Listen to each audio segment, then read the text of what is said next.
एक कहानी जो जिंदगी बदल दे। कुम्हार मिट्टी से कुछ बना रहा था कि उसकी बीवी ने पास आकर पूछा, क्या कर रहे हो? कुम्हार बोला, हुक्का की चिलम बना रहा हूँ।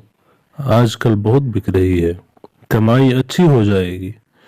बीवी ने जवाब दिया कि जिंदगी का मकसद सिर्फ कमाई का जरिया ही तो नहीं, कुछ और भी है। तुम मेरी मानो, आज सुराही यानी घड़ा बनाओ। गर्मी है, वो भी खूब बिकेगी, मगर साथ साथ लोगों की प्यास बुझाने के काम भी आएगी। कुम्हार ने कुछ सोचा और मिट्टी को नए रूप में ढालना शुरू किया। तो अचानक मिट्टी ने पूछा, ये क्या कर रहे हो? मेरा रूप बदल दिया। क्यों? कुम्हार ने जवाब दिया, मेरी सोच बदल गई है। पहले तुम्हारे पेट में आग भर रहा था, अब पानी भरेगा और मखलूक खुदा नफा हासिल करेगी।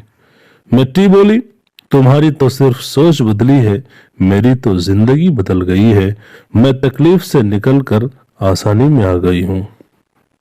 इसीलिए आप सोच बदलिए, जिंदगी खुद ब खुद बदल जाएगी।